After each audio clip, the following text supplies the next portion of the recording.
Friends, welcome to family star MS. ఇప్పుడు నేను చెప్పబోయేది ఏంటంటే, మనం బిగ్ బాస్ 10 సీజన్కి వెళ్ళాలంటే అగ్ని పరీక్ష 2 సెలెక్ట్ అయితేనే బిగ్ బాస్ 10కి వెళ్తున్నారు. అసలు మనకి నిన్న మండే నైట్ అయితే థర్డ్ ఎపిసోడ్లో అయితే అసలు అబ్బబ్బా పాపం ఎంత అందులో రాజకుమార్ క్యారెక్టర్ అయితే చాలా బాగుంది. తను పడిన బాధలు, తను చెప్పిన కష్టాలు అయితే నాకైతే చాలా ఏడుపు అనిపించింది. నేనైతే రాజకుమార్కి ఓటేస్తాను. ఇప్పుడు మనం అసలు ఎంత నరకం, ఇంత చాలామంది అసలు అగ్ని పరీక్ష 2కి వస్తున్నారు. మరి అందులో ఎంతమంది సెలెక్ట్ అవుతారో ఏమో తెలియదు, కానీ నైట్ అయితే రాజకుమార్కి అసలు 3 రెడ్ గ్రీన్లు ఇచ్చేశారు. తను వెళ్ళిపోయింది, డైరెక్ట్గా బిగ్ బాస్ 10కి అయితే వెళ్ళిపోతుంది. ఇప్పుడు ఫస్ట్ వచ్చిన అమ్మాయి అయితే ఆ అమ్మాయి చపాతీలు చేసింది. నేను ఆ పేరు చూడలేదు. చపాతీలు చేసి కన్విన్స్ చేసింది అని చేసి వెళ్ళిపోయింది. తర్వాత భీమవరం నుంచి అయ్యప్ప సాధు అని చెప్పని పంతులు గారు వచ్చారు. ఆర్తి తీసుకొని లడ్డూలు పంచి వాళ్ళకి స్వీట్ ఇచ్చి వెళ్ళిపోయారు. అసలు నీకు పంతులువి, నీకు బిగ్ బాస్ సీజన్కి సెట్ కావు, నువ్వు అసలు షోకి సెట్ కావని చెప్పని తిరిగి పంపించేశారు పంతులు గారిని. సరే ఓకే అని చెప్పి బయలుపోయారు. మళ్ళీ అపర్ణ అనకాపల్లి నుంచి వచ్చింది. ఆర్మీ వాళ్ళకి ట్రైనింగ్ ఇస్తుందంట. ఆ అమ్మాయి అయితే నాకైతే చాలా బాధ అనిపించింది. తను వాళ్ళ డాడీ చనిపోయాడంట, వాళ్ళ అమ్మ ఒక్కటే ఉంది. తను ఏదో చిన్న అట్లా పిల్లలకి తను చదువుకుంటూ మళ్ళీ ఆర్మీ ట్రైనింగ్ ఇచ్చుకుంటూ చేసుకుంటూ ఉంది. అన్నీ మళ్ళీ బిగ్ బాస్ 10కి సీజన్కి సెలెక్ట్ అవుతానని చెప్పని ఆశతోటి 6 నెలలు టైం పెట్టి అక్కడ అన్నీ సెట్ చేసి అందరితోటి మాట్లాడి పాపం సెలెక్ట్ అవుతానని చెప్పి నమ్మకంతో షోకి వచ్చింది. వచ్చినాక మరి వీళ్ళకి ఏమనిపించిందో అంటే, తన అమ్మాయి చాలా ఏడ్చేసింది. ఎందుకంటే వీళ్ళు ఫస్ట్ అంత రెడ్ ఇచ్చారు, 2 రెడ్ ఇచ్చేసారు, ఒక్కరే ఉన్నారు. ఒక్క గ్రీన్ అని ఇవ్వండి సార్ అని చెప్పని బ్రతిమలాడితే అమ్మాయి ఇట్లా పోవడం రావడం అట్లా చేసింది. అది ఒకటి ప్లస్ పాయింట్ అయింది వాళ్ళకి. ఎందుకంటే అమ్మాయి ఫస్టే కొంచెం వాళ్ళకి ఏదో ఒకటి కన్విన్స్ చేసి ఏడవకుండా చేసింటే ఒకరన్నా ఇద్దరన్నా రెడ్ మళ్ళీ గ్రీన్ మార్క్ ఇచ్చేవాళ్ళు. పాపం అలా చేసింది. ఇంకా లాస్ట్కి అమ్మాయి ఎవరు తను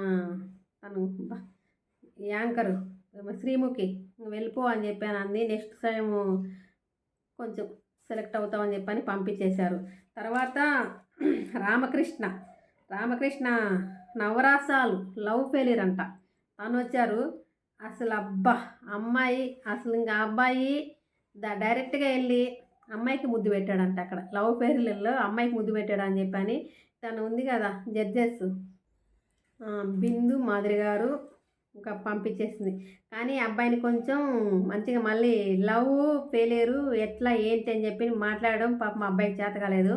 నవదీప్ గారు వెళ్ళారు, మరి తను కన్విన్స్ చేయలేకపోయినాడు. ఇంకంతా కొందరికి బయట ఉన్న మాట్లాడతారు, అక్కడికి వెళ్ళాక అందరి ముందు మాట్లాడాలంటే కొందరికి రాదు, సిగ్గుపడతారు. ఏదో వాళ్ళు వచ్చేసారు, వెళ్ళిపోయారు. బిందు మాధురి గారు అయితే అబ్బాయికి రామకృష్ణకైతే క్లాస్ బాగా పీకింది. ఎందుకంటే నువ్వు అసలు ఒక అమ్మాయికి ముద్దు డైరెక్ట్గా వెళ్ళి పెడతావా అని చెప్పని ఇలా ఏదేదో ఇంకా అబ్బాయి లవ్ గురించి చెప్పాడు, ఫెయిల్యూర్ అయిపోయానని చెప్పాడు. క్లాస్ అయితే పీకింది. అజిత్ గారు ఒక్కరు గ్రీన్ ఇచ్చారు అబ్బాయికి. అవును, గ్రీన్ ఇచ్చేశారు, ఇంకా వెళ్ళిపోయారు. తర్వాత రాజు సిద్దిపేట తను వచ్చాడు. తను కొద్దిసేపు ఎంకరేజ్ చేశాడు. తను కూడా ఎంకరేజ్ చేసి అందరికీ తను వచ్చినాక ఎంబటే పంపించేశారు. ఇంకా అసలు బయటికి నచ్చట్లేదు, కొంతమందికి నచ్చుతుంది, కొంతమందికి నచ్చట్లేదు, పంపించేశారు. తర్వాత ఇంకా రాజకుమారి స్టోరీ వింటే నాకైతే చాలా బాధ అనిపించింది. ఒక అమ్మాయి లైఫ్లో ఎవరికైనా ఉంటుంది బాధ, కానీ అవన్నీ అందరూ బయటికి చెప్పుకోలేరు. తనైతే సిగ్గుపడకుండా అసలు మొహమాట పడకుండా తన లైఫ్లో ఏమి జరిగిందో అది మొత్తం అయితే చెప్పేసిందబ్బా.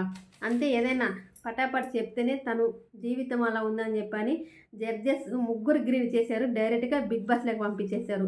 ఆ అమ్మాయికి ఫస్ట్ మ్యారేజ్ అయింది, వాళ్ళ బావ చేసుకున్నాడు. తర్వాత అమ్మాయి నల్లగుందని చెప్పని తెలకుండా 2వ పెళ్లి చేసుకున్నాడు, వదిలిపెట్టేశాడు. తర్వాత ఈ అమ్మాయి కూడా 2వ పెళ్లి చేశారు. రెండో పెళ్లి చేస్తే ముగ్గురు అబ్బాయిలే అమ్మాయికి. ముగ్గురు అబ్బాయిలే. ఇంక తను కష్టం టైలరింగ్ నేర్చుకుంది. ఇంక మన ఇన్‌స్టాగ్రామ్‌లో వీడియోస్ అవి చేస్తుంటుంది. కానీ అమ్మాయిలో మనకు నచ్చింది ఏందంటే, అమ్మాయికి ఒకసారి యాక్సిడెంట్ అయిందంట. యాక్సిడెంట్ అయితే మొఖం అంతా మొత్తం ఖరాబ్ అయింది మొఖం. ఖరాబ్ అయితే పిల్లలు దగ్గర ఎప్పుడు ఇట్లా మీద పండుకునే వాళ్ళేనంట. అమ్మ లేనిదే నిద్రపోయేవాళ్ళు కాదు.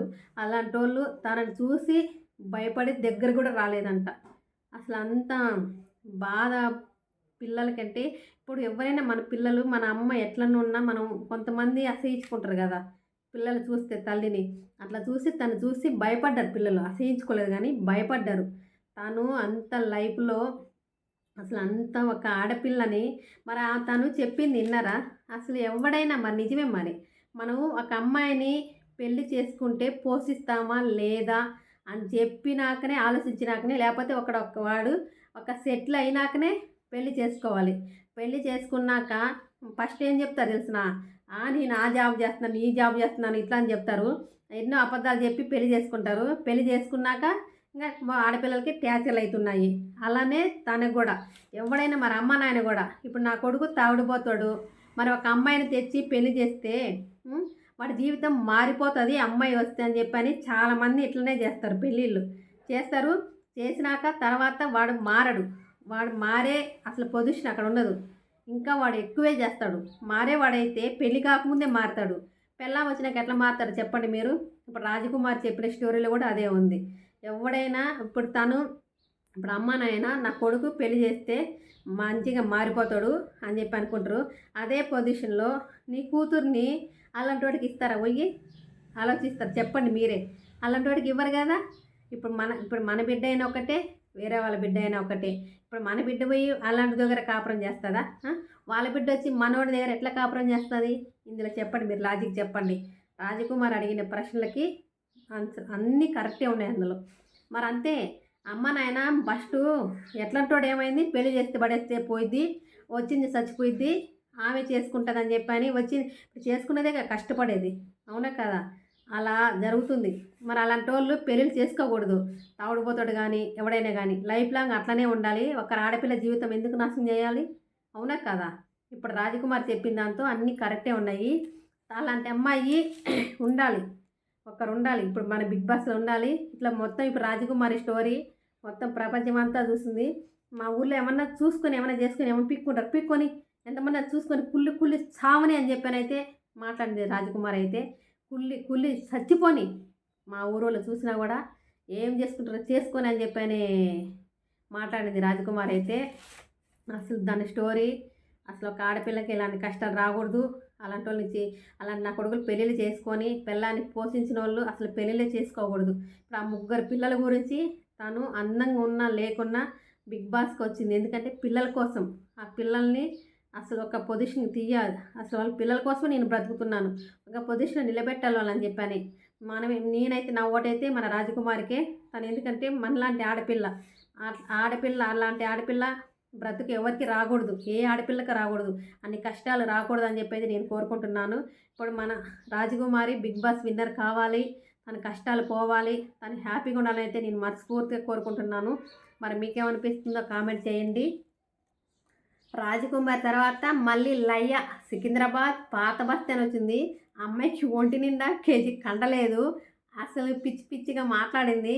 అసలు ఏం పిచ్చిగా మాట్లాడింది, ఏం కామెడీ చేసిందో అసలు. అబ్బా ఆ అమ్మాయిని చూస్తే అసలు ఇలాంటి అమ్మాయిలు కూడా ఉంటారా, ఇంత హుషారుగా ఉంటారా? ఎందుకంటే మన పాత బస్తీ హైదరాబాద్ కాబట్టి అంత హుషారుగా ఉంది ఆ పిల్ల. ఎట్లా కొట్టే మాటలతో మాయ చేసి వాళ్ళని 2 గ్రీన్లు అయితే తీసుకొని వెళ్ళింది. మన మేడం అయితే రెడ్ ఇచ్చింది. నెక్స్ట్ మళ్ళీ గేమ్ ఉంది కదా, అందులో సెలెక్ట్ అయితే బిగ్ బాస్కి అయితే వెళ్ళిపోతుంది అమ్మాయి. అయితే లాస్ట్లో వెంకీ అని ప్రకాశం జిల్లా నుంచి వచ్చాడు. తనైతే బురదలో పొల్లాడమ్మ. అసలు అబ్బాయి అసలు ఎందుకో అసలు అంత బురదలో పొల్లాల్సిన అవసరము అసలు ఆ డైలాగులు చెప్తుంటే అబ్బాయి ఇంత కష్టం, నువ్వు వాళ్ళు ఏది చెప్తే అది చేస్తావా? అసలు ఆ మట్టిలో దొల్లడము, ఆ బుడదలో అసలు అబ్బాయికి అయితే అసలు నరకం చూపించారు. ఇప్పుడు అగ్ని పరీక్ష 2కి ఇంత నరకం ఉంటుందని చెప్పేసి నాకు అనిపించింది. తను సెలెక్ట్ అవ్వాలని చెప్పని అసలు ఎన్ని వాళ్ళు చెప్పిందల్లా చేశాడు. లాస్ట్‌కి మన నవదీప్ గారు ఒక్కరే గ్రీన్ ఇచ్చారు పాపం మా అబ్బాయికి. కానీ జడ్జెస్ కూడా కొంచెం ఆలోచించి దయచేసి పాపం ఎన్నో ఆశలు పెట్టుకొని వస్తారు. వాళ్ళకి కూడా ఒక ఛాన్స్ ఇస్తే బాగుంటుందని చెప్పేసి నేను అనుకుంటున్నాను. దయచేసి కొంచెం పేదవాళ్ళు ఉంటారు. ఏదో ఒక రూపాయి వస్తుందని చెప్పని ఆశతోటి వచ్చి బిగ్ బాస్‌లో సెలెక్ట్ అయితే ఏదో కొంత వస్తుందని చెప్పని ఆశతోటి వస్తారు. కొంతమంది ఏమో మొత్తం మన సోషల్ మీడియాలో తెలవాలని చెప్పని కొంతమంది వస్తారు. అలాంటి వాళ్ళకి ఇప్పుడు మన కష్టం విలువ ఇప్పుడు మన ఒక అమ్మాయి ఇది ఆర్మీ నేర్పిస్తుంది కదా, తనకి ఇచ్చింటే బాగుండు అనిపిస్తుంది పాపం. వాళ్ళ అమ్మ అమ్మాయి కలిసి మళ్ళీ ఒక వీడియో అయితే చేశారు. వాళ్ళ డాడీ చనిపోయాడంట. వాళ్ళ అమ్మ ఏడుస్తుంటే చాలా బాధ అనిపించింది. ఆర్మీ ట్రైనింగ్ ఇస్తుంది కదా, ఆ అమ్మాయికి అయితే ఒక్కటి ఇచ్చింటే బాగుండు అనిపిస్తుంది సార్. నాకైతే చాలా బాధ అనిపిస్తుంది ఆ అమ్మాయిని చూస్తే. అలాంటి వాళ్ళకి ఒక ఛాన్స్ ఇస్తే బాగుంటుందని చెప్పి నాకు అనిపిస్తుంది. మరి మీకేమనిపిస్తుందో కామెంట్ చేయండి. ఇప్పుడు బిగ్ బాస్‌లోకి సెలెక్ట్ అయిన వాళ్ళందరూ మంచి పొజిషన్‌లో విన్ కావాలని చెప్పి అయితే కోరుకుంటున్నాను. మన ఓటు అయితే రాజకుమారికే. Bye bye. Thank you.